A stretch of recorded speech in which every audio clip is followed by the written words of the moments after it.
Bom dia, bem-vindos aqui à segunda sessão segunda sessão do segundo dia do CPDP Latam. Esse painel, esse nosso painel é sobre tecnologias quânticas, novos paradigmas em comunicação e cibersegurança. Ah, a gente, enfim, a gente tem aqui um painel estruturado, acho que com uma formação bastante interessante. A gente vai ter visões é, é, um amplo escopo de visões a respeito da importância das tecnologias quânticas para desafios, para questões relacionadas à cibersegurança, à proteção de dados e como que o Brasil pode se preparar e pode pensar em começar a desenvolver políticas e mesmo uma postura regulatória em relação a essas tecnologias.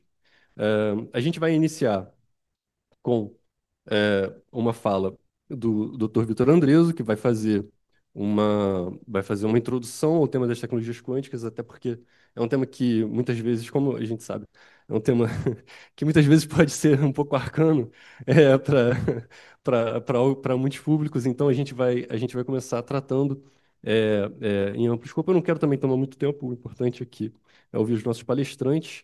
A gente vai ter a fala do Vitor Andreso, depois a gente passa para o Sérgio, que está conectado ali com a gente. Logo em seguida, Eudes vai fazer a sua fala, eu vou. E a gente fecha com a Miriam Wimmer.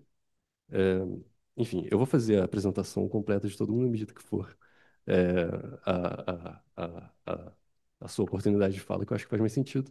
Mas, passando aqui ao Vitor, Dr. Vitor Andreso, graduado em Engenharia das Comunicações pelo Instituto Militar de Engenharia, com a graduação sanduíche na Technische Universität Dresden, na Alemanha, mestre em Engenharia Elétrica pela UNB, com ênfase em nanoeletrônica, doutorado em Engenharia de Defesa no IME, no Instituto Militar de Engenharia, com ênfase em sistemas de comunicações óticas. Em 2021, realizou pós-doutorado na PUC-Rio, trabalhando com propagação em redes ad hoc assistidas por drones, e recentemente realizou o curso superior de Segurança e Defesa Cibernética da Escola Superior de Guerra. É professor do IME desde 2013, com vasta experiência em comunicações óticas, redes ad hoc, antenas e propagação de ondas eletromagnéticas, e atualmente conduz pesquisas na área de comunicações quânticas, sendo pesquisador da Rede Rio Quântica e gerente da Rede Hermes Quântica, projetos que visam a instalação de uma rede metropolitana de comunicação quântica no Rio de Janeiro, aqui pertinho, ali na Praia Vermelha. É, The floor is yours. Obrigado, Walter. Eu vou levantar também, que eu não consigo ficar muito quieto apresentando, não. Se puder colocar os meus slides aí, tá? Eu preparei. Então, muito obrigado pelo convite da FGV, é um prazer estar aqui presente. Então, vou falar um pouquinho da nossa experiência lá, do que a gente vem realizando no IME, né? Antes de mais nada, é, queria falar, se o Feynman falou isso daí,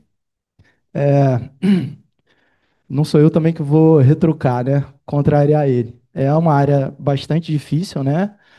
Não é o objetivo aqui da apresentação a gente entrar a fundo nos fenômenos quânticos, mas só apresentar como é que eles estão, como é que eles vão impactar o setor de comunicações, é, já estão impactando, né? E como é que vão impactar no futuro bem próximo. É, Ontem na plenária a gente falou aí, o pessoal falou da nuvem, né? Provavelmente falaram em outras apresentações também, né? Então, só para mostrar que a nuvem não é um ser abstrato, né? Ela é suportada por uma grande infraestrutura. E aqui é um compêndio dos data centers espalhados pelo mundo, né? Não estão todos, mas são os que estão registrados nessa base de dados. Então, isso para demonstrar que a gente já tem uma desigualdade aqui na concentração de locais onde os nossos sistemas estão instalados e dispondo dados para a internet. Da mesma forma, então lá onde lá é fornecimento de serviço, aqui seriam as nossas veias, né, por onde trafegam as informações por todo o mundo. Então dá para a gente observar também já uma desigualdade na concentração dos meios de distribuição da informação, né? Aqui no Brasil, particularmente, a gente recebe 16 cabos transoceânicos e a gente tem até um ponto de vulnerabilidade, que é aqui na Praia do Futuro, né? A gente já conversou bastante sobre esse ponto, porque é uma concentração, é um ponto em que a gente precisa se preocupar bastante em proteger. Dito isso, né, fazendo essa pequena introdução, vamos falar um pouquinho então sobre quântica. Nós estamos vivenciando atualmente a segunda geração, né? A primeira geração foi a que nos proporcionou tecnologias como laser, até o GPS para a parte de sincronismo dos dados e diversas outras tecnologias, né? Na segunda geração, a gente está preocupado em manipular os efeitos quânticos para disparar processos. E o principal efeito que a gente tenta manter e manipular é justamente a coerência, tentando manter ele pelo maior tempo possível, tá? Coerência é um princípio que é relativo à fase da frente de onda, né? A gente tem que conseguir controlar a coerência para manter o estado quântico, né? Para que ele não seja perdido ao longo do processo. E agora, na segunda geração, a gente divide didaticamente as tecnologias em 4 áreas. Tem gente que divide um pouco diferente disso que está aqui, mas basicamente computação quântica, a parte de algoritmos e criptografia, comunicação quântica, que é o meu projeto faz parte então dessa área, e sensores. Aqui é um exemplo de um computador quântico, tá? Que de repente algum dos senhores já pode ter visto, mas ele é um grande refrigerador, tá? Isso daqui é um grande criostato. O computador mesmo está aqui pequenininho, né, no centro desse sistema de refrigeração, tá? Então, a figura é impactante, mas o circuito mesmo, onde estão os qubits, ele é bem pequenininho. E aqui no Brasil a gente já tem determinados centros instalando, com infraestrutura já instalada desse tipo. Foi inaugurado recentemente pela ministra de Ciência e Tecnologia no CBPF, tá? Estamos lá no CBPF com um criostat desse tipo, também para construção de computador quântico no Brasil. Um pouquinho de teoria de nada, para poder falar sobre o qubit, né, o bit quântico e o fenômeno da superposição. Então, diferentemente dos computadores clássicos, os computadores quânticos trabalham com qubits, né? Ele, ao invés de ser sempre zero e sempre um, ele usa o fenômeno da superposição para obter uma combinação linear de dois estados, tá? Então, até o momento da medida, esse estado é indefinido. Ele está numa superposição de estados entre 0 e 1, tá? Com uma determinada probabilidade, dependendo de como esse estado foi criado. Tá legal? E a gente só vai saber essa probabilidade depois que fizermos as medidas e na estatística de ocorrência das medidas, né? A gente vai medindo e vai medindo a probabilidade. Tá ok? Mas ele está num estado de superposição até que a medida seja feita. E aqui é um experimento clássico na física, tá? Que causou já muita controvérsia, o experimento da dupla fenda, né? Alguns dos senhores já conhecem, eu ouvi umas cabecinhas assim dizendo que sim, né? E aqui é uma brincadeirinha com um bonequinho, né? A medida não está sendo feita, a gente não está tentando medir por qual dos dois buracos a luz ou o elétron está passando, e a gente obtém no anteparo um padrão de interferência, né? Ondas eletromagnéticas, é, no caso dos fótons. E quando a gente tenta medir por qual dessas fendas está passando, aí, fenômeno corpuscular, a gente observa justamente, né, como se fosse um fóton, uma bolinha passando exatamente pelos dois buracos e aí dividindo, né, como se estivesse acontecendo um fenômeno corpuscular. E é isso que acontece na física quântica, né? É um dos processos que acontece. Isso fora diversos outros. Um dos outros é o que eu vou falar, vou comentar brevemente a seguir, é o do emaranhamento também. E qual é o fantasma aí da quântica para a cibernética atualmente, né? O pessoal tem ficado bastante preocupado com isso. Se um computador, a gente ainda não tem esse computador quântico hoje com uma capacidade suficiente, com um número de qubits e qubits estáveis para executar em tempo útil o algoritmo de Shor. Mas o algoritmo já existe, né? Então, se um computador quântico com um número alto de qubits puder operar sem ruído e a perda daquele fenômeno que eu falei no início da apresentação, que é da coerência, o algoritmo de Shor poderá ser usado contra criptografias assimétricas, tá? Particularmente as criptografias assimétricas usadas atualmente na internet. Então, a grande preocupação é a exposição dos dados, né? Uma estimativa de 2021, cerca de 8 horas para fatorar uma chave RSA de 2048 bits em um computador com 20 mil qubits lógicos, tá? Aqui seriam os qubits com controle de erros. Reparem que nesse artigo, eu tento colocar sempre as referências, ele está falando de 20 milhões de qubits ruidosos, né? Então, a proporção, a razão é mais ou menos essa, varia de tecnologia para tecnologia, mais de 1.000 para 1. 1.000 qubits físicos para gerar um qubit lógico, tá ok? De novo, depende da referência que é usada, que eu peguei uma de 2021, que fala em cerca de 8 horas, tem algumas referências que dizem que esse tempo já será menor. E aí, como é que estão o nosso roadmap? Isso daqui é um roadmap da IBM em termos de número de qubits, tá? Então, eles já estão prevendo que em 2029 teremos um computador com 200 qubits lógicos. 2033 a gente já está falando de 2.000 qubits lógicos, né? Se no exemplo anterior a gente estava falando de 20 mil, aqui a gente já começa a executar, talvez num tempo, não 8 horas, mas já começa a executar de repente em um dia, tá? A partir de 2033. Essa é o roadmap das grandes indústrias. A gente pode ver aqui também, tá? Diversas indústrias e empresas e suas previsões. Aqui são qubits físicos, está lá no eixo Y, tá? Então, se a gente dividir por 1.000, dá mais ou menos a mesma previsão que a IBM.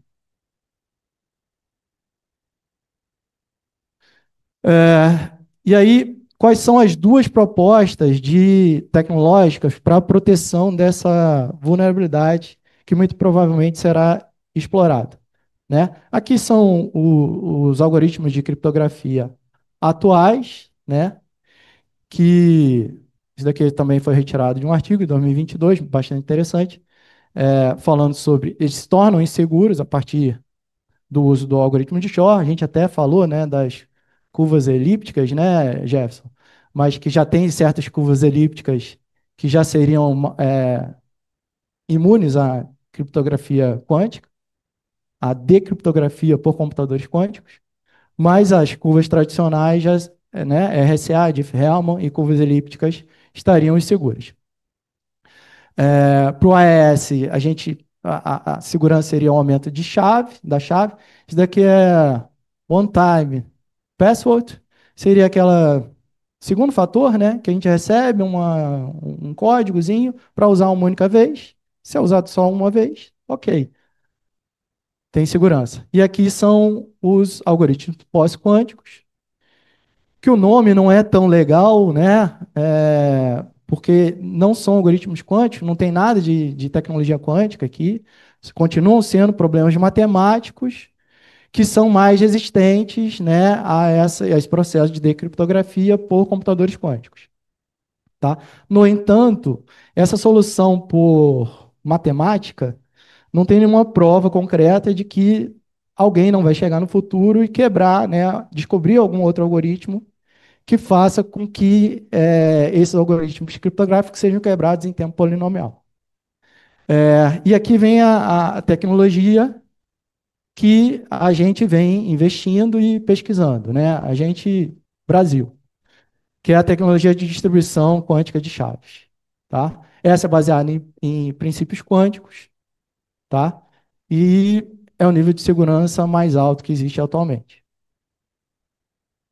Então, vamos falar um pouquinho de comunicação quântica, tá? O que são elas? As redes de comunicação quântica.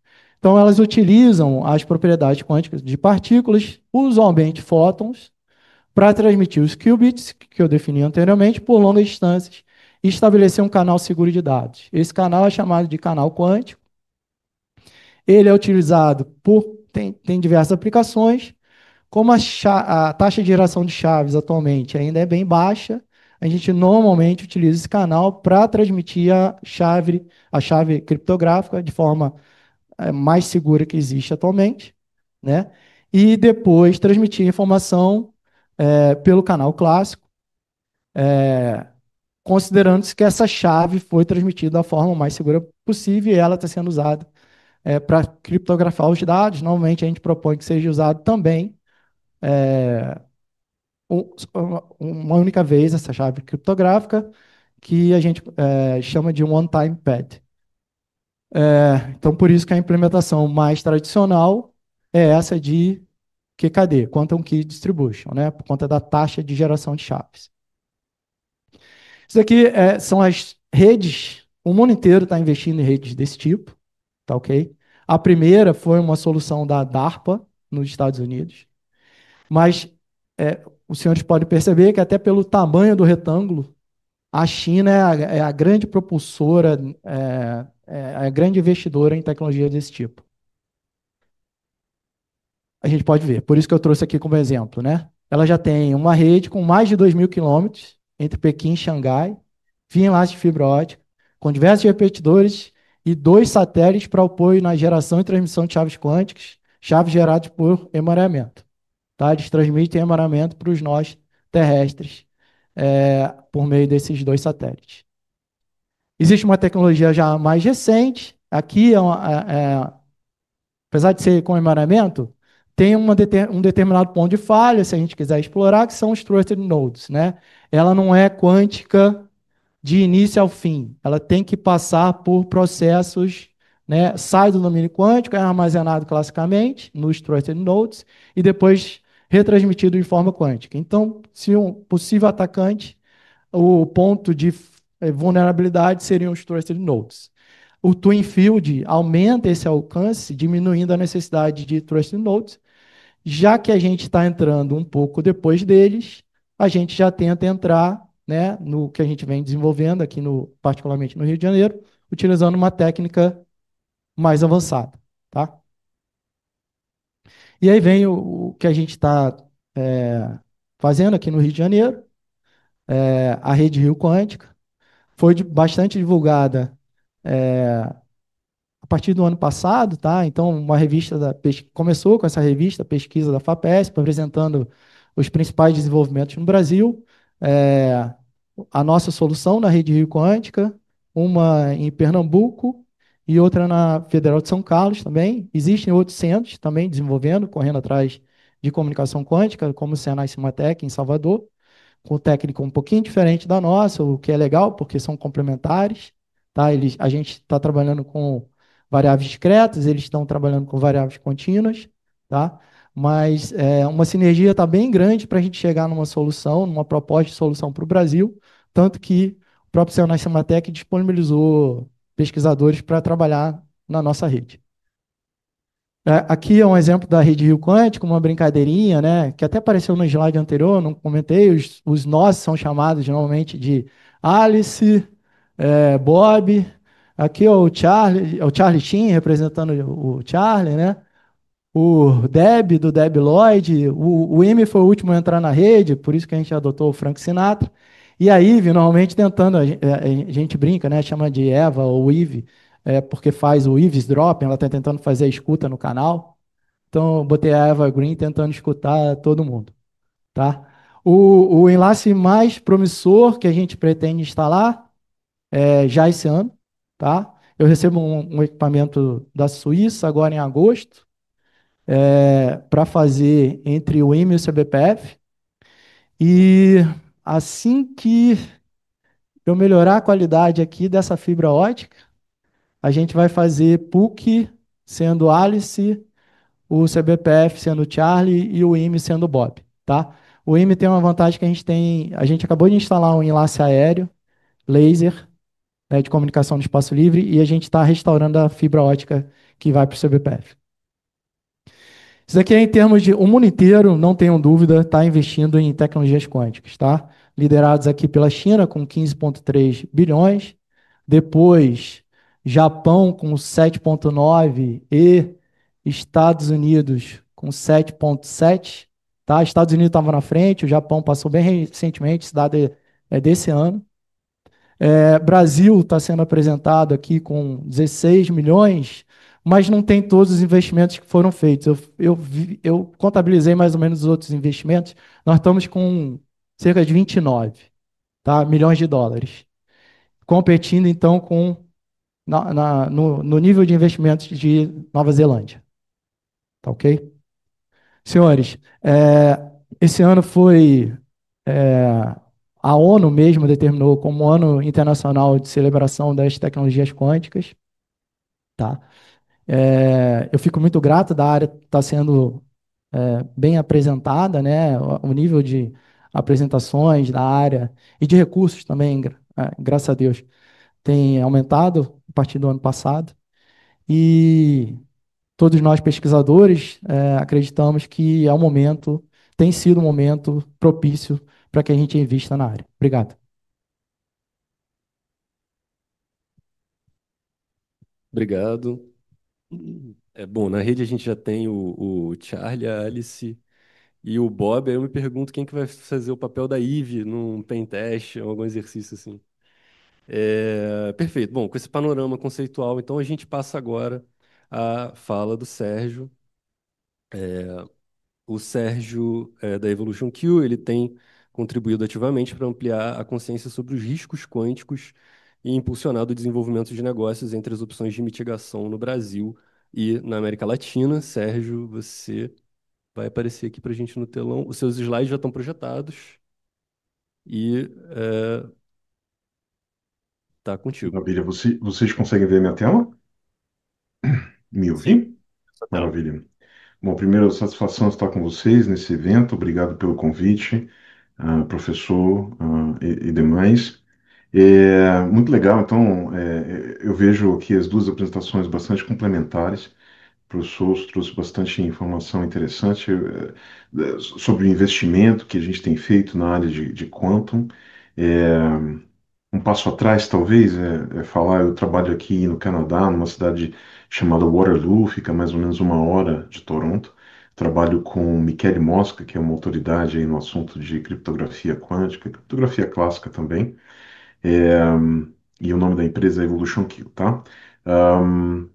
Então, já saindo aí da parte do investimento, a gente tem uma estimativa em torno de 50 bilhões de dólares que estão sendo investidos no desenvolvimento da tecnologia.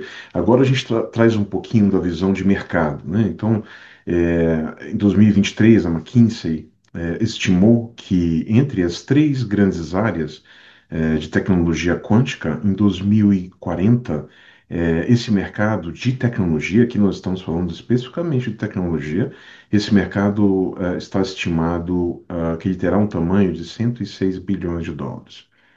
Tá? Ele é dividido em três grandes áreas: computação quântica, que recebe a maior parte da atenção e a maior parte dos investimentos; a comunicação quântica, que é uma das áreas aqui entre as três que estão mais avançadas, principalmente porque recentemente a gente descobriu que a gente pode utilizar equipamentos óticos que a gente utiliza já hoje para fazer comunicação quântica. E a parte de sensores quânticos também bastante importante, compondo esse potencial mercado de tecnologia, a gente está falando.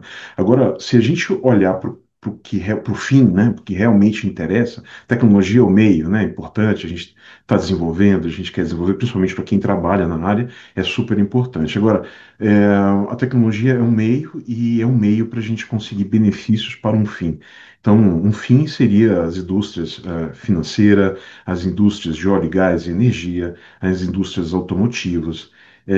Esse mesmo estudo estimou que o impacto potencial positivo dessas tecnologias estão estimadas em 2004 superarem 1 trilhão de dólares. Tá? Então, é mais importante do que o tamanho do mercado de quantum é o quanto essa tecnologia vai impactar nas indústrias. E aqui a gente vê que esse estudo listou apenas quatro indústrias.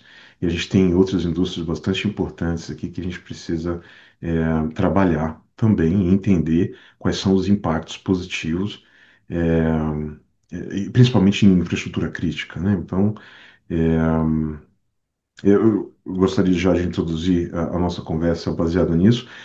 O meu papel é trabalhar tanto na parte de negócios, desenvolvimento de negócios, como também na parte técnica. Então a gente vai falar um pouquinho, a gente não vai muito a fundo, na parte técnica, mas a gente vai falar um pouquinho aqui também sobre as opções de mitigação.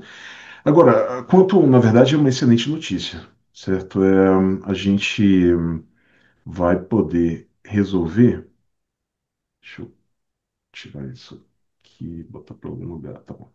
É, a gente vai resolver diversos problemas que a gente não consegue hoje com a computação clássica. A gente pretende acelerar o descobrimento de novas drogas e remédios. A gente já obtém benefícios, por exemplo, na geração de números reais, números quânticos reais. A gente pretende encontrar materiais que poluam menos quando a gente queima ou quando a gente extrai petróleo da terra, por exemplo. Enfim, na verdade é uma boa notícia. Agora, tem uma coisa, né? A computação quântica também quebra a criptografia, ou parte da criptografia que nós temos confiado até esse momento para manter a privacidade das comunicações, tanto empresariais quanto dos cidadãos mesmo. Como o professor mencionou, esses dois cientistas aqui encontraram vulnerabilidades em parte dessas criptografias que a gente utiliza hoje.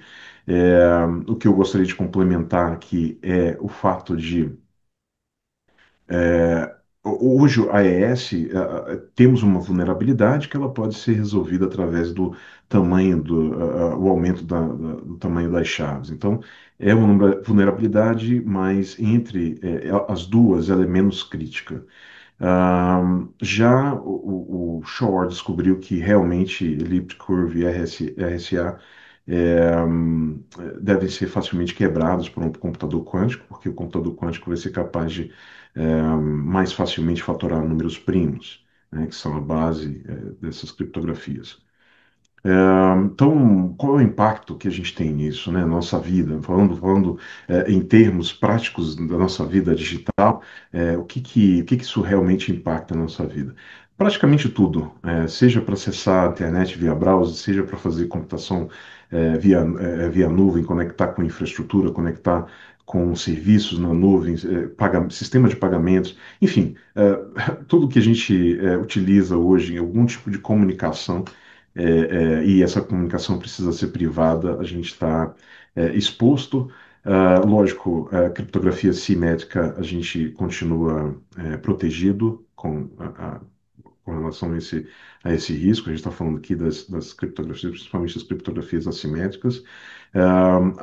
Alguns protocolos que a gente conhece aqui, certificado TLS, certificado digital, camada de transporte da camada OSI, aplicação, enfim, VPN, a gente utiliza muito corporativamente VPNs, enfim, PKIs que a gente também utiliza em transações financeiras, por exemplo.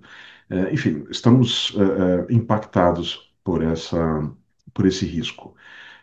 Agora, a segunda pergunta, né, depois de a gente entender que esse risco existe, tá bom, mas qual é o risco, de fato, qual é a probabilidade de eu estar exposto a uma disrupção e quando isso deve acontecer? Ninguém tem uma resposta. As estimativas, existem diversas estimativas, a IBM tem uma, a Google tem outra, outros fabricantes têm estimativas. O que a gente faz aqui na Evolution Kill é consultar os especialistas. Então, aqui a gente não está falando de especialista em cibersegurança, tá? A gente está falando de especialista especialistas em computação quântica. Pessoal que realmente está resolvendo os problemas que previnem a gente de obter os benefícios da computação quântica hoje. As estimativas deles, quando a gente pergunta, e a gente pergunta outras, faz outras perguntas além dessas, obviamente. Agora, essa aqui é a que mais interessa para a gente. Em quanto tempo você acha que um computador quântico criptograficamente relevante vai ser capaz de decriptar RSA 2048 em até 24 horas.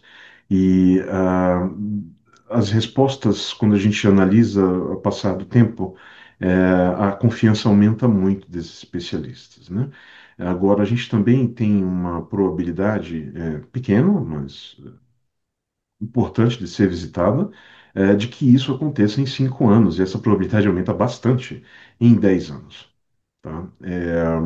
A maioria das recomendações e iniciativas olham num horizonte de 10 anos como ah, uma linha do tempo bastante sólida para a gente ter um computador criptograficamente relevante. Agora, a outra pergunta que se a gente faz aqui ok, a probabilidade é baixa, mas e qual é o impacto?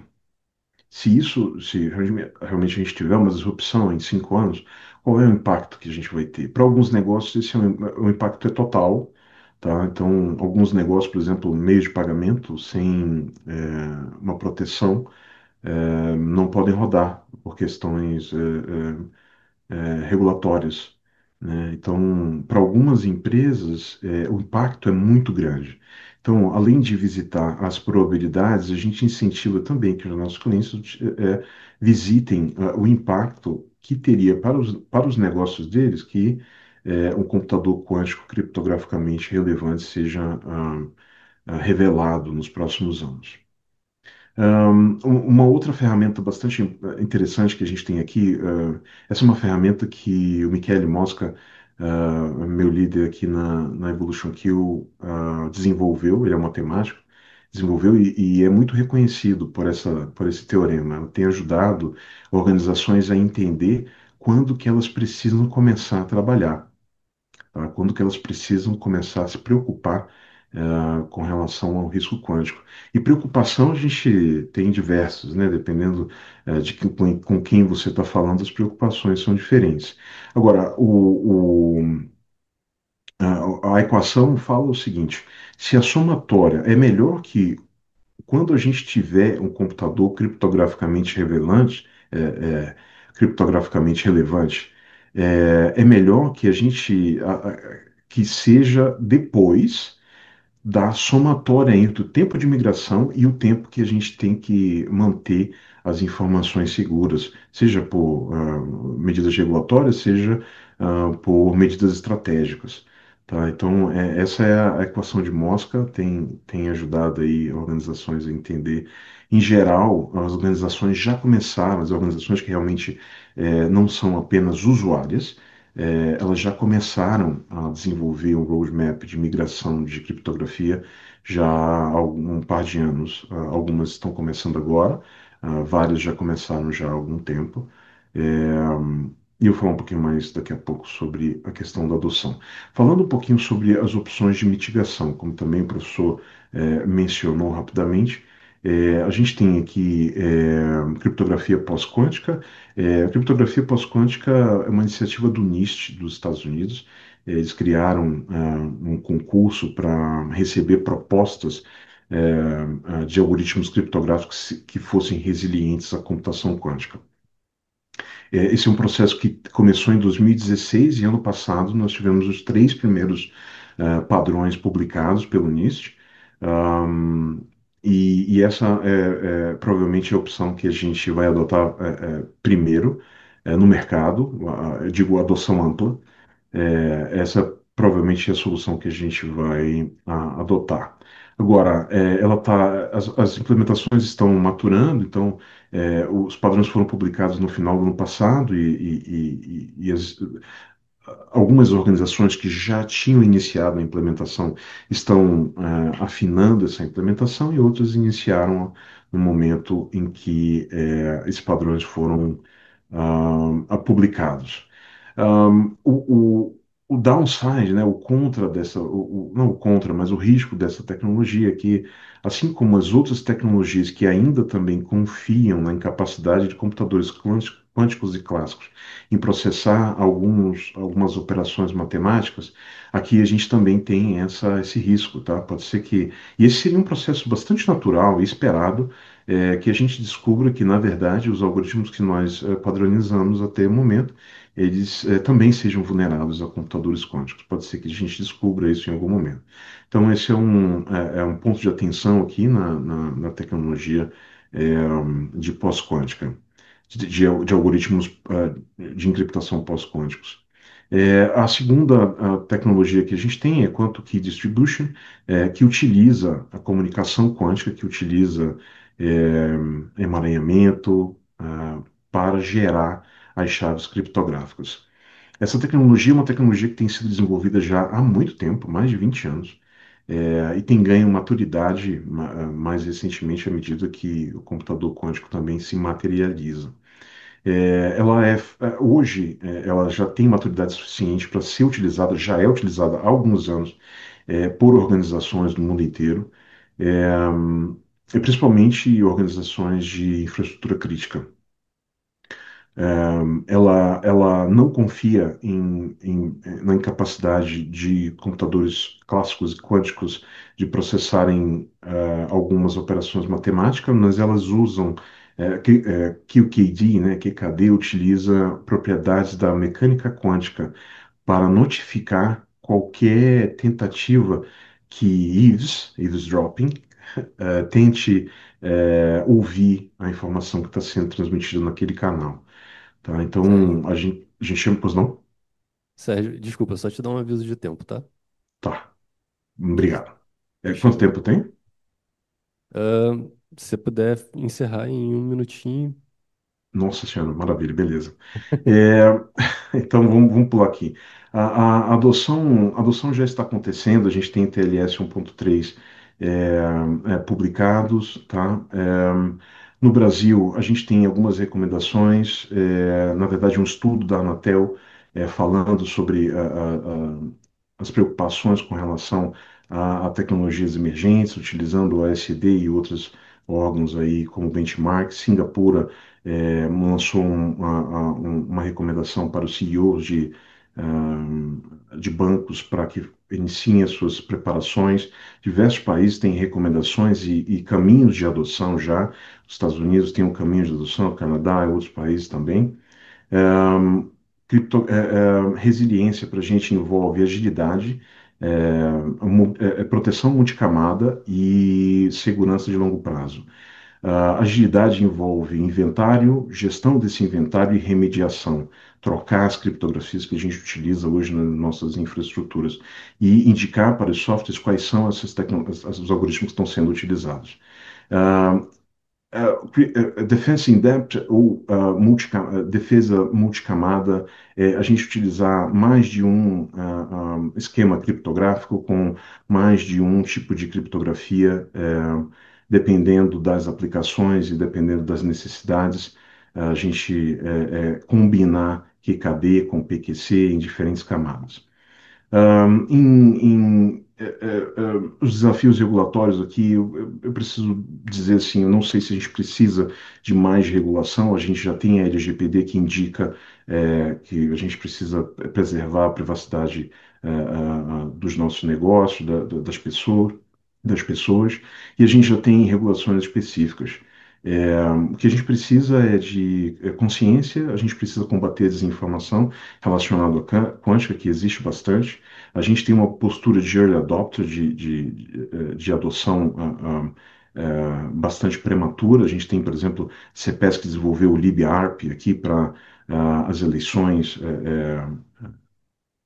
de 2022, por exemplo, publicaram um artigo sobre isso. Tá? A gente tem um capital político crescente no Brasil acontecendo, a gente tem um alto grau de maturidade de governança de cibersegurança.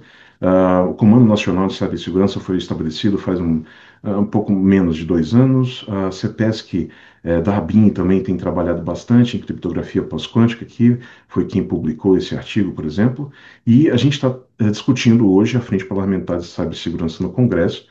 Esperamos que seja aprovada para que a gente consiga aumentar ainda mais o grau de maturidade de cibersegurança no Brasil. Tá? Obrigado. Esse aqui, o último slide, é a Evolution Key, os nossos fundadores, da onde a gente vem, onde a gente está nesse momento. No Brasil, a gente tem um parceiro que é o Senai Cimatec.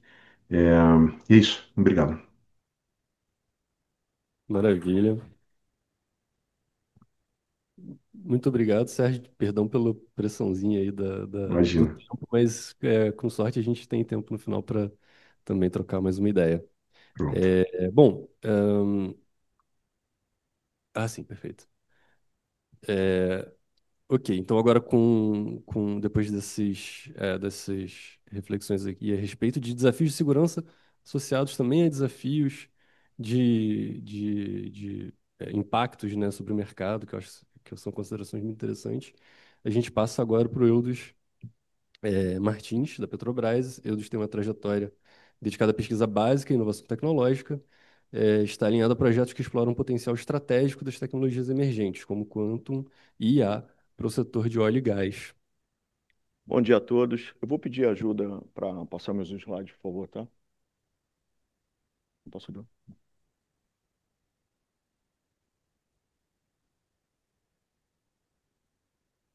Obrigado. Meu nome é Eldes Martins, sou funcionário da Petrobras, trabalho no centro de pesquisas da empresa, localizado na cidade universitária, na Ilha do Fundão, aqui no Rio de Janeiro. Trabalho na gerência de geofísica e petrofísica. Aqui a gente tem uma foto do nosso centro, a parte da ampliação, bem bonito. Quem quiser realizar uma visita, no final tem meu contato aí para a gente organizar a visita. É um passeio, tem um conteúdo muito bom lá, tá? Passeio interessante.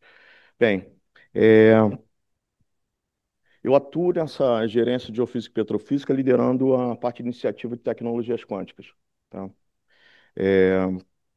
Há algum tempo eu dedico 100% do meu tempo para esse desenvolvimento, mas em aplicação das tecnologias quânticas dentro de um contexto de pesquisa básica e aplicada em inovação tecnológica. É um prazer estar aqui, né? É uma oportunidade para a gente estar falando sobre o assunto. Mas a gente tem que pontuar como indústria que, após até das excelentes apresentações, na qual eu vou pegar as vantagens, né, de apresentar após, que ainda exige um longo período de desenvolvimento, né, para alcançar um grau de maturidade para a gente realmente usar dessa tecnologia para agregar valor ao negócio, né.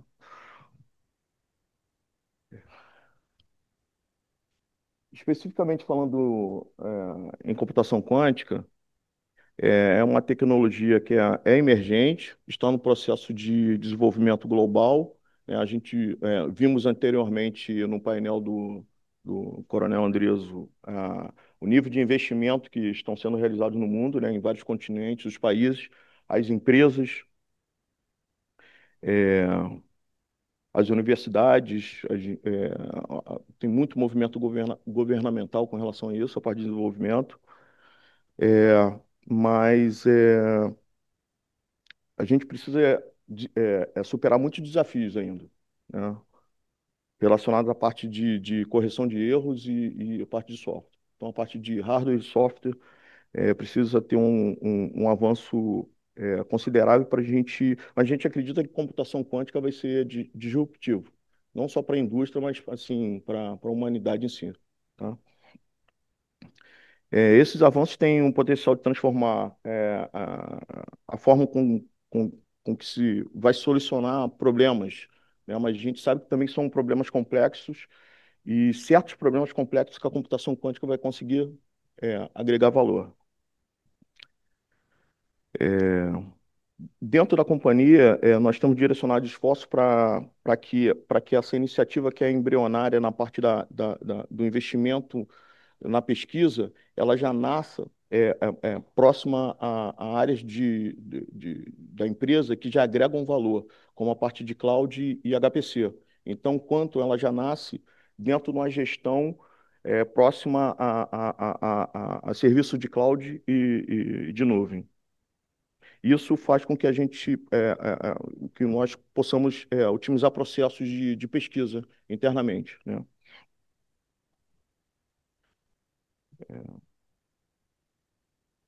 essa integração, buscará criar um ambiente robusto e seguro para a execução dos workloads de engenharia.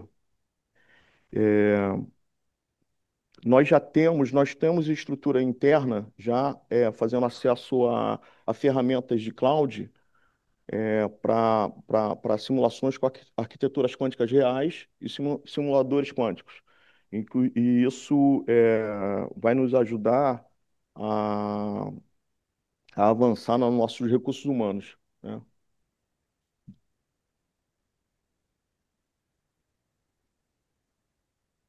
Além disso, a equipe tem trabalhado no desenvolvimento de inovação de novos algoritmos para ambiente de nuvem e de forma nativa e otimizada.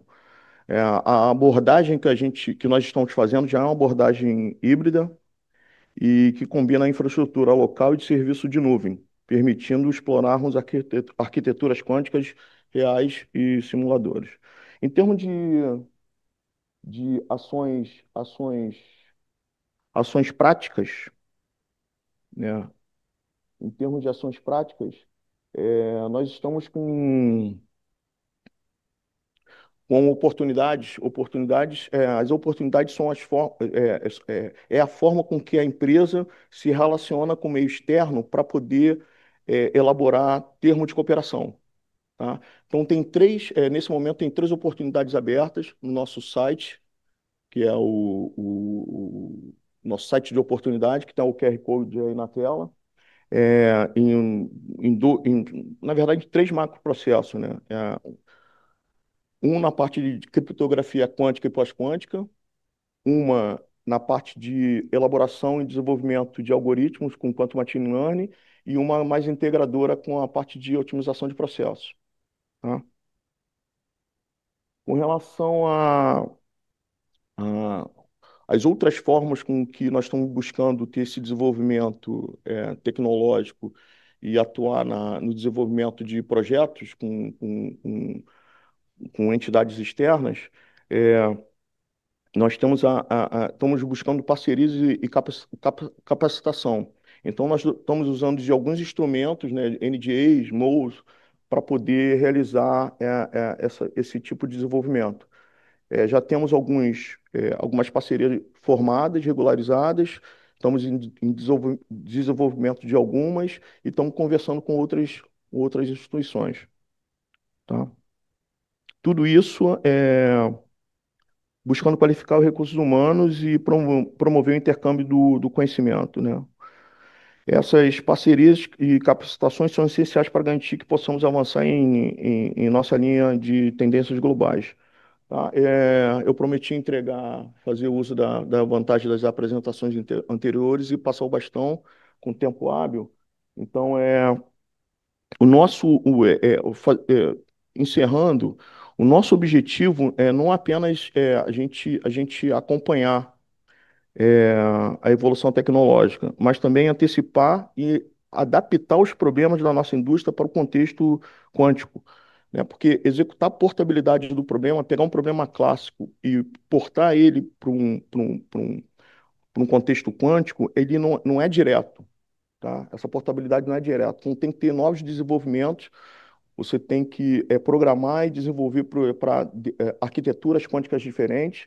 Então, é como se estivesse realizando a programação e desenvolvimento para assembly, né? Então, dependendo do tipo de arquitetura, você tem que ter um código diferente, né?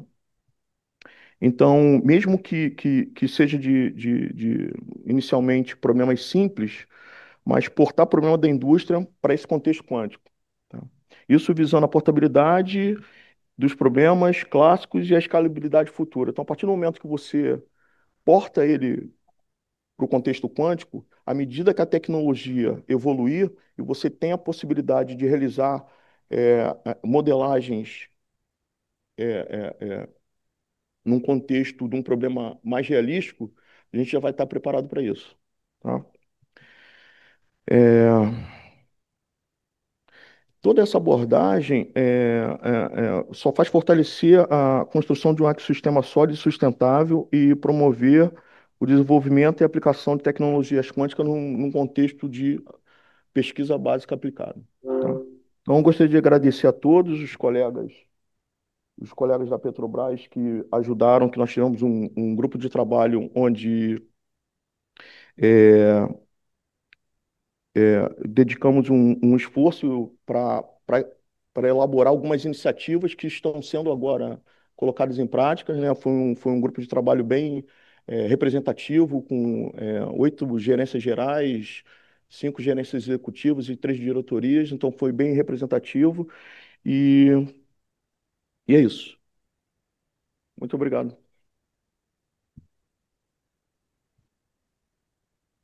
Ótimo, muito obrigado, Elvis. Eu acho que é interessante ter essa visão de como que a indústria, especialmente a indústria nacional, né, tá se posicionando em relação à tecnologia, assim, que, bom, como a gente viu, ela tem muito de prospectivo, mas tem muito de atual também, e tem muito de prospectivo no atual.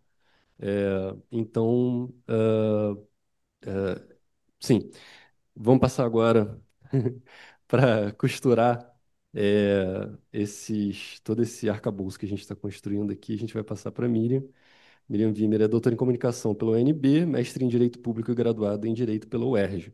É professora do mestrado em Direito e do mestrado em Comunicação do IDP Brasília, servidora pública de carreira desde 2007, com atuação em temas relacionados ao direito digital, às telecomunicações, à regulação de novas tecnologias e à proteção de dados pessoais. E é desde 2020 diretora da Autoridade Nacional de Proteção de Dados. Muito obrigado, Miriam. Muito obrigada, Walter. Bom dia a todos e todas. Eu queria saudar todos, saudar meus colegas de painel e dizer que estou muito feliz de não ser obrigada a explicar o que é um qubit, o que é superposição, algoritmo de Shor, entanglement, que eu tenho uma vaga noção, enfim. Dizer também que eu estou muito feliz de participar desse painel, porque há uns 3 ou 4 anos atrás eu escrevi um artigo com um colega, Tiago Moraes, que era, na época, uma viagem, assim, era constitucionalismo digital, direito à criptografia, computação quântica, o cenário brasileiro. E na época eu pensei, nossa, artigo muito louco, nunca vai gerar efeito nenhum, e cá estou eu para debater o tema da computação quântica. E eu queria comentar que a minha perspectiva aqui será naturalmente diferente da dos meus colegas, até dada a minha incapacidade de debater no nível de profundidade técnica que eles trouxeram. Mas eu penso que essa avaliação que foi trazida pelos demais membros do painel é muito importante para que possamos refletir sobre os impactos desse desenvolvimento tecnológico para as políticas públicas, para a proteção de direitos, para as preocupações que nós temos enquanto sociedade no campo da segurança cibernética, defesa cibernética, assim por diante. E também, uma vez que hoje eu atuo na Autoridade Nacional de Proteção de Dados, a NPD tem naturalmente um papel de olhar, tem um olhar prospectivo para o desenvolvimento de novas tecnologias, avaliar os seus impactos face à proteção de dados pessoais, né, que é um direito constitucionalmente reconhecido. Então, não existe hoje ainda uma avaliação formal da NPD sobre o assunto, de modo que eu pretendo abusar um pouquinho aqui do meu chapéu acadêmico, mas também fazer uma avaliação à luz dos dispositivos que nós já temos na nossa legislação e que, de alguma maneira, dialogam com esses riscos e essas oportunidades que a computação quântica nos oferece.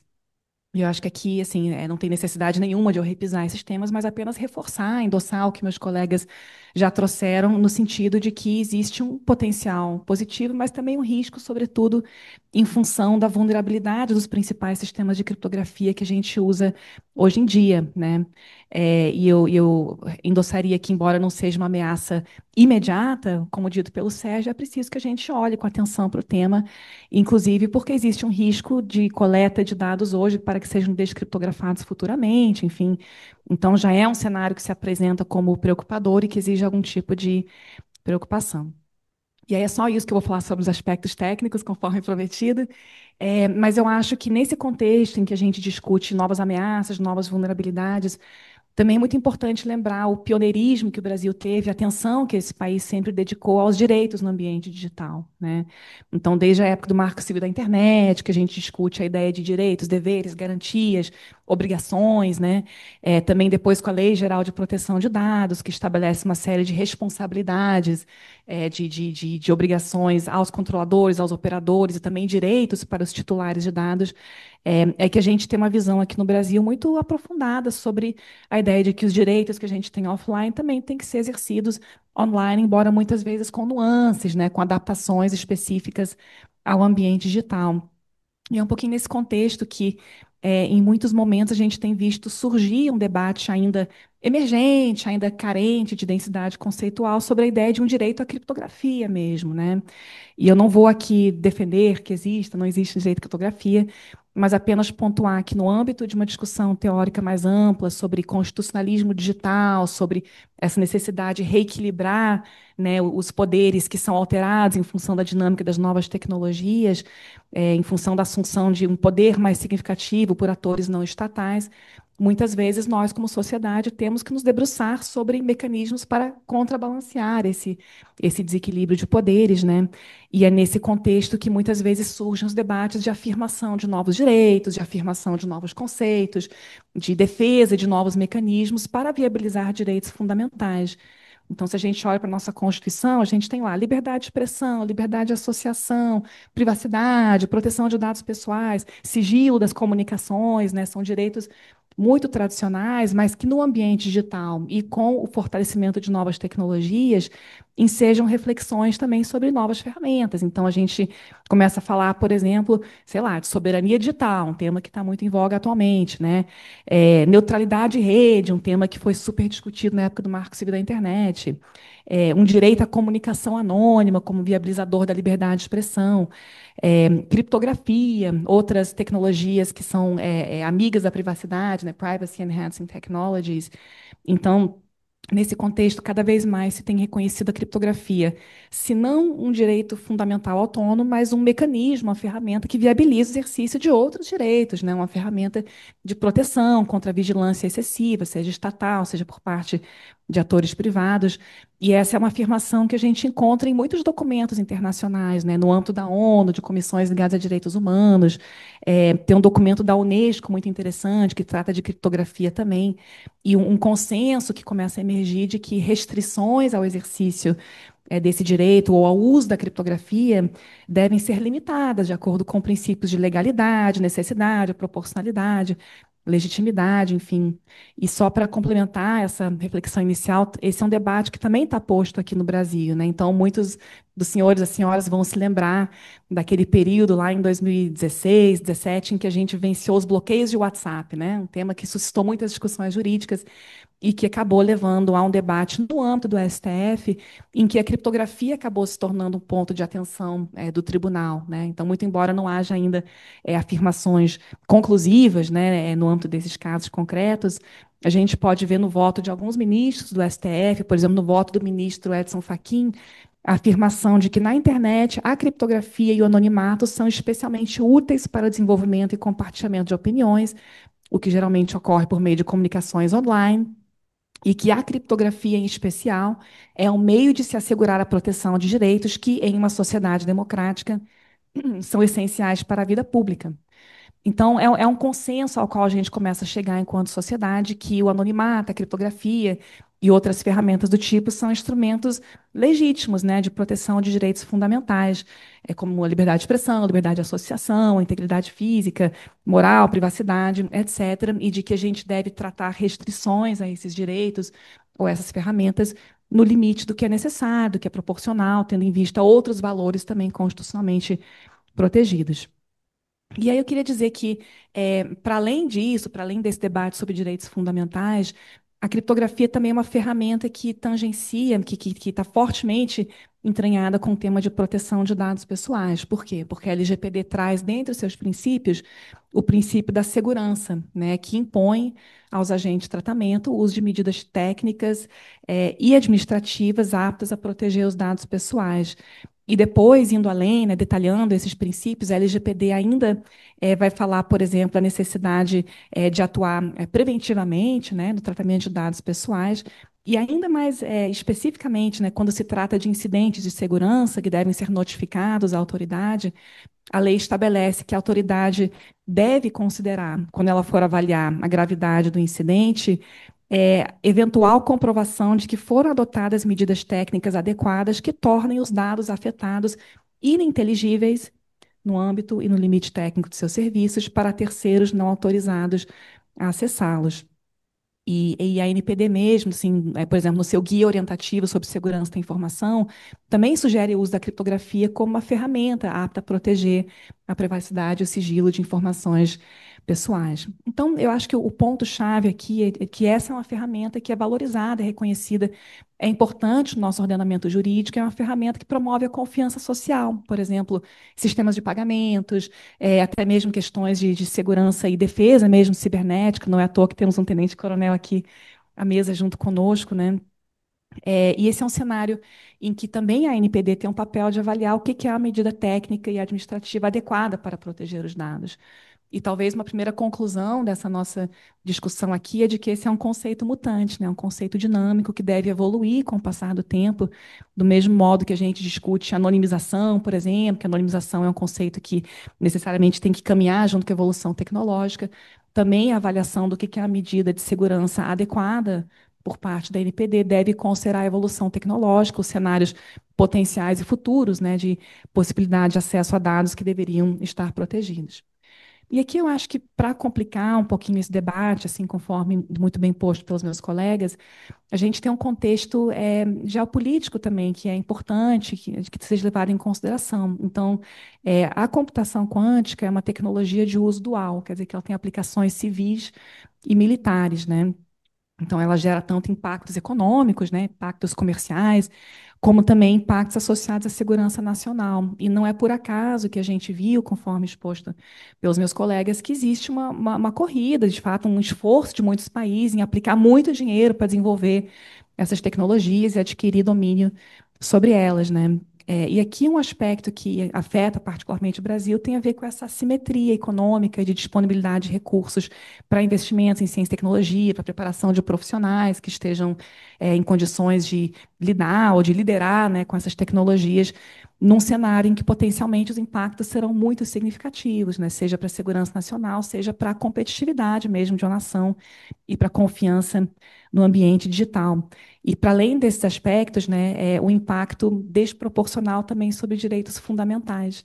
Porque se a gente reconhece que há um direito fundamental à privacidade, ao sigilo das comunicações, que eventualmente a criptografia é uma ferramenta necessária para viabilizar esses direitos, também essa disparidade no acesso à tecnologia é algo que deve nos preocupar enquanto país, né? E aí, bom, muito bem, o problema está posto, né? Eu acho que está claro, a gente tem aqui uma agenda de pesquisa, uma agenda de debates, e quando eu escrevi aquele artigo da viagem lá em 2022, meu colega e eu ficamos pensando, tá bom, o que a gente faz, né? Então, tem um diagnóstico, uma primeira questão, de fato, é colocar esse tema como uma agenda de pesquisa, uma agenda de política pública, uma agenda de debate. E aí eu reforço mais uma vez minha alegria em participar desse painel. E nos pareceu, na época, que haveria três caminhos que talvez devessem ser avaliados. Um deles é um caminho já descrito pelos meus colegas, que é o investimento também em pesquisa, em novas tecnologias que possam enfrentar, né, essas vulnerabilidades trazidas pela computação quântica. Então, criptografia pós-quântica, já foi mencionado pelos demais, não vou me aprofundar nisso. Como dito, existem esforços liderados pelo NIST, por exemplo, concursos, né, para apresentação de novas soluções, e esse é um esforço no qual o Brasil deve também se engajar. Um segundo ponto a ser avaliado tem a ver com o nosso marco jurídico, né? E aqui o dilema está novamente posto, né? Porque se reconhecemos que há direitos fundamentais que dependem, em alguma medida, do acesso a recursos criptográficos, como é que a gente viabiliza a continuada proteção desses direitos fundamentais, né? Porque seria um absurdo admitir que a evolução tecnológica joga no lixo direitos que nós conquistamos enquanto civilização. Então, existe, para além dos esforços no campo técnico, né, um esforço também no campo jurídico para avaliar qual é o nível de exigência que os reguladores estabelecerão para definir o que é uma comunicação segura, né? E aqui também o papel indutor da própria regulação é uma coisa que a gente deve considerar. Então, se a NPD passa daqui a 15 anos, eu nem vou estar mais lá, né? Mas uma medida de segurança técnica e administrativa adequada envolve a resistência à computação quântica, né? Isso também tem um efeito muito importante, muito significativo sobre o mercado e sobre o ambiente de proteção a direitos fundamentais. E um último ponto que eu destacaria, sobretudo levando em consideração esse desbalanceamento geopolítico que existe, é o esforço de cooperação internacional, né, que me parece que é algo também que vem sendo pensado e desenhado. Então, engajamento nos fóruns em que esses novos padrões são debatidos, né, compartilhamento de boas práticas, enfim, mas levando em consideração essas assimetrias que a gente já vê hoje no campo de tecnologias emergentes, como inteligência artificial, por exemplo, que coloca dilemas parecidos para a gente. Então, enfim, sem pretensão de trazer soluções aqui, né?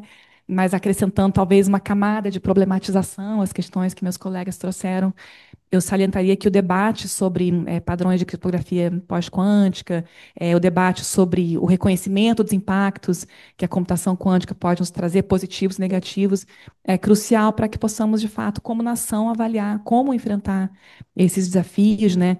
Não só no campo de investimentos em pesquisa, inovação, preparação dos nossos setores econômicos, mas também no campo da proteção de direitos fundamentais, que são, como dito, uma conquista civilizacional e fruto de décadas que nós temos aqui no Brasil de debate sobre direitos digitais. Então, agradeço aos meus colegas pelas explicações, que muito me enriqueceram, e fico aí à disposição também, se houver tempo para o debate.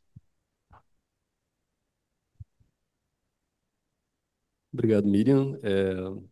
Como eu disse, Miriam fez uma brilhante costura teórica aqui do que a gente estava, desse arcabouço que a gente construiu. Nós temos alguns minutinhos para perguntas, mas são alguns mesmo, então as perguntas precisam ser telegráficas, para a gente ter tempo de comentá-las. Aqui tem microfone disponível, gente?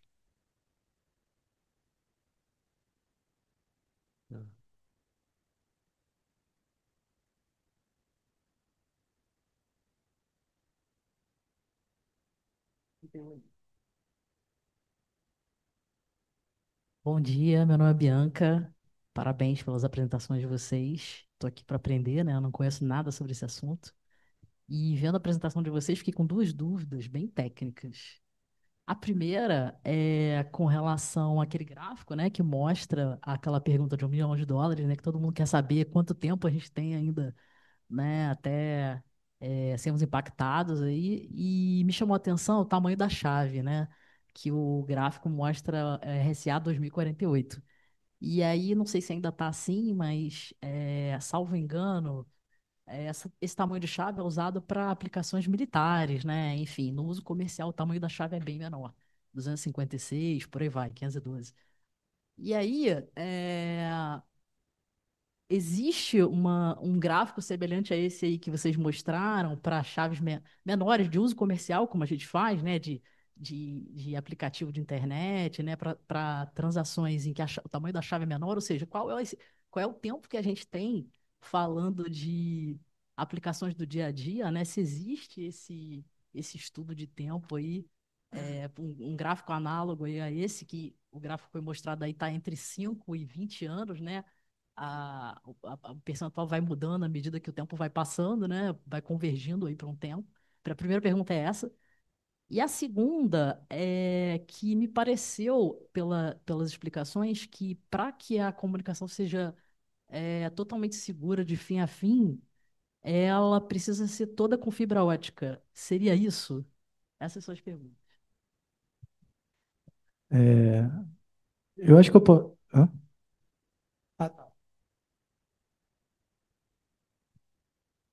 O Walter estava falando, né, já vai adiantar outra pergunta e depois a gente faz uma pincelada.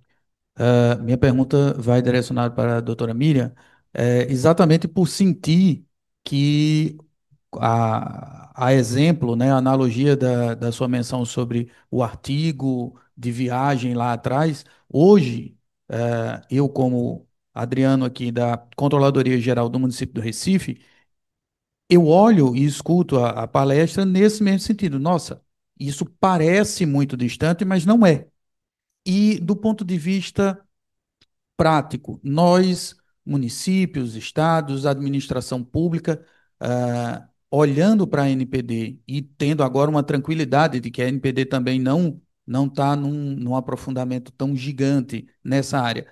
O que é que a gente precisa ficar de olho? Qual vai ser o nosso alerta para esse tema para depois decidir sobre investimentos, contratações, modificações, etc. Qual o nosso termômetro? Pronto, qual seria o termômetro para a administração pública municipal?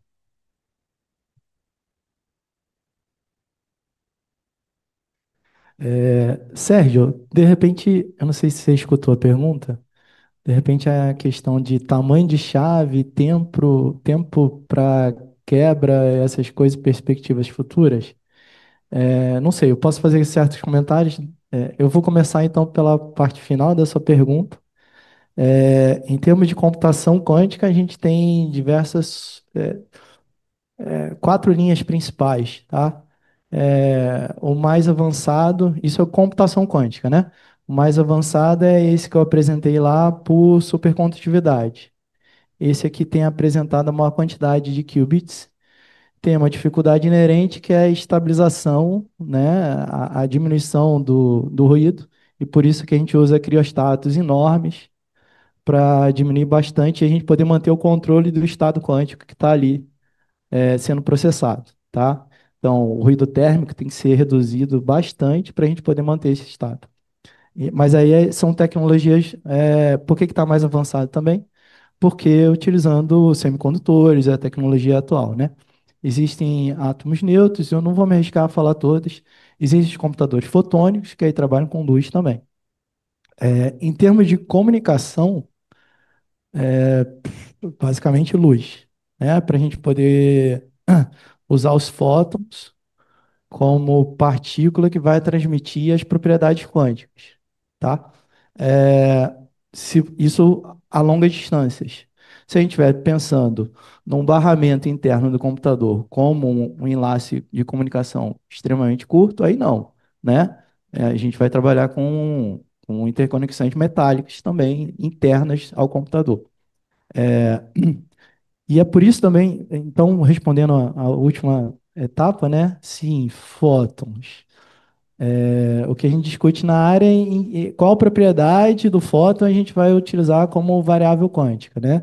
No espaço livre, normalmente a gente trabalha com polarização e na fibra ótica, normalmente fase time beam, tá? Mas o mercado assim, o mercado de comunicações já a fibra está sendo amplamente difundida cada vez mais, o fiber to the home, né, chegando nas casas. Então, a gente não vê isso como problemático, né? Tem sido o caminho natural, a gente avançar na direção das fibras óticas. E em casa já se fala de Li-Fi, né, como uma evolução do Wi-Fi, então teria como. Naturalmente vai começar com grandes empresas, né? Quem tiver mais recursos e mais necessidade de proteção de seus dados, particularmente setores críticos de finanças, né? Defesa, como a Miriam comentou também, por isso a gente está pesquisando. Essa aplicação em comunicação acho que comunicações é uma das aplicações mais duais que existe. Todo mundo quer se comunicar, todo mundo quer se comunicar de forma segura, tá? Sérgio, posso passar para você? Por favor, professor Vitor, obrigado.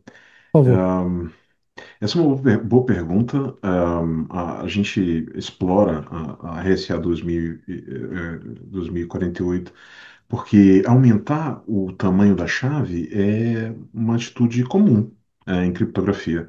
Tá? Então, se necessário, nós aumentaríamos ah, o tamanho das chaves que a gente utiliza hoje comercialmente fora da área militar. Tá? Por isso que a gente já vai direto para a pergunta para a maior chave, que é onde a gente tem a maior parte da proteção. Tá? Essa seria a resposta mais direta à pergunta. Agora, uma coisa que a gente também pode prestar atenção, que nessas estimativas a gente tem muita incerteza, né? Então, por exemplo, a gente não tem certeza que a utilidade, o momento em que a gente provar e demonstrar a utilidade prática de um computador quântico vai ser o momento em que também a gente vai ser capaz de demonstrar que ele vai quebrar a nossa criptografia. Tá? Então, pode ser que esses sejam momentos diferentes, pode ser que esses sejam momentos iguais. Tá? Pode ser que quando a gente demonstrar a utilidade, pode ser que a gente já seja capaz de quebrar a criptografia. Então, assim, nesse meio tem um monte de incertezas e a gente está trabalhando aqui com probabilidades e análise de impacto. Obrigado. Como o Sérgio falou, fazer previsões do futuro é difícil, né? Mas, naturalmente, ele falou, né? A gente está pensando já como medida protetiva o aumento das chaves utilizadas atualmente, sendo amplamente utilizadas, esse aumento, né?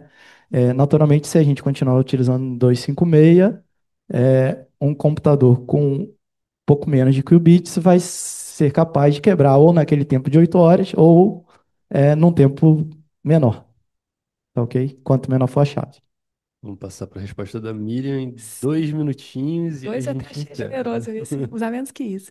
Mas muito obrigada pela sua pergunta. Enfim, eu entendo o drama do servidor público que está assim, e agora? O que que eu faço para lidar com isso? E eu acho que o Sérgio, o Tenente Coronel Andreso já falaram um pouquinho também sobre a dificuldade de estimar precisamente quando que a computação quântica vai ser uma realidade muito concreta que a gente tem que se preocupar no dia a dia das organizações, né? Quando que a gente tem que começar a se preparar. Eu comentaria aqui que tem um documento da OCDE de 2020 que é super interessante, que trata a questão, e ele fala que tem que ser observados 3 marcos para que se possa, de fato, avaliar o potencial dos computadores quânticos, né? Então, primeiro ele fala da demonstração de que a computação quântica pode performar melhor na solução de problemas em comparação com computadores clássicos. Em segundo lugar, o sucesso comercial, então também a viabilidade econômica dessa tecnologia, demonstrando uma vantagem da computação quântica para uma tarefa que tem uma finalidade prática. E, por fim, a correção bem-sucedida de erros para um número limitado de dispositivos quânticos, né? Então, eu acho que o desafio, como dito pelos meus colegas, é um pouquinho mensurar, tá? Quando que isso vai acontecer? É bem-sucedido, não é bem-sucedido? E, a partir daí, quando que a gente tem que começar a pensar em ajustar nossos processos, nossos procedimentos e também as ferramentas de criptografia que a gente usa hoje em dia. Então, eu diria que, assim, do ponto de vista da ANPD, se estados e municípios fizerem uma implementação bem bonitinha da LGPD, a gente já vai estar muito feliz.